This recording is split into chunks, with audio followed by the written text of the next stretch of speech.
whose tenure will conclude in August 2024. This is the last summit under his able leadership, and we applaud his services in strengthening the organization. I'm delighted that the next ECO Secretary General will be from Pakistan. And I hope that all the member states will extend the fullest cooperation to the Secretary General and assist him in furthering ECO's principle and purposes. Excellencies, the ECO region is blessed with natural resources, geographical contiguity, enterprising people, and a cultural heritage that can serve as a basis to expand trade and economic integration in this area. Nevertheless, despite our enormous potential and infinite resources, we have a share of only 2% in global trade and 8% in intra-regional trade. In the year 2022, imports of ECO countries within the region were recorded at US $39 billion out of their total world imports of US $577 billion in the same period.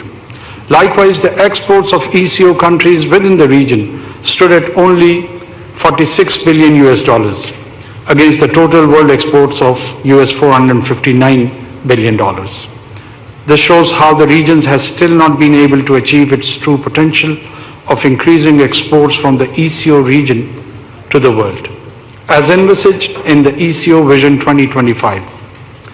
It is an important document adopted during the 13th ECO Summit in Islamabad and enjoins ECO to principally increase intra-regional trade, strengthen regional connectivity, operationalize major ECO transport corridors, and seek energy security. We must deliberate as to how we can expand our share in global and intra-regional trade, become more competitive, reduce barriers to promote trade integration, develop infrastructure across the ECO region, have environmentally sustainable policies, and reduce poverty.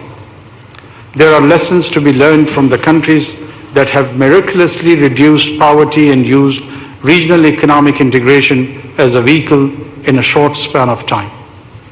Mr. Chairman, we are all aware of the significance of trade and the need for an integrated system of communications and transport in promoting trade.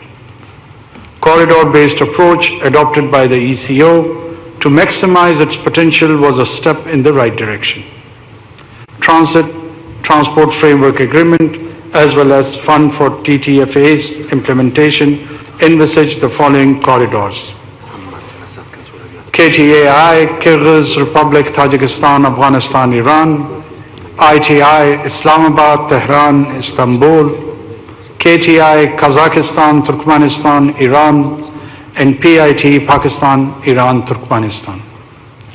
Such corridors would lead to greater connectivity among the member states and usher in an era of massive economic growth in the region. Excellencies, reoperationalization of Istanbul-Tehran-Islamabad corridor has been a significant development. To speed up progress, Pakistan is upgrading its rail and road infrastructure to facilitate further flows of goods to our neighbors and beyond. Moreover, in order to enhance intra-regional connectivity, it is imperative that more border crossing points in the ECO region are notified as TIR stations so that trade operations are facilitated. The successful realization of the aforementioned projects would encourage us to spread and link up with other corridors in the region and beyond. More importantly, such ventures will facilitate an enabling environment for the private sector to widen business and investment opportunities. Excellencies, ECO Trade Agreement quota is a landmark preferential trade arrangement. Pakistan attaches great importance to its early implementation. We urge all member states to sign a quota and thus help promote regional trade expansion. I would also like to highlight the latest development in the investment landscape of Pakistan. The Government of Pakistan has established a special investment facilitation council that will serve as a single window platform for multi-domain cooperation in 5 key sections, including agriculture, defense production, IT, energy, and mining. Headed by the Prime Minister's office, all state institutions that are involved in trade and investment are brought together under the SIFC umbrella. This body has the mandate to give directions to any government institutions and ensure policy continuation and execution.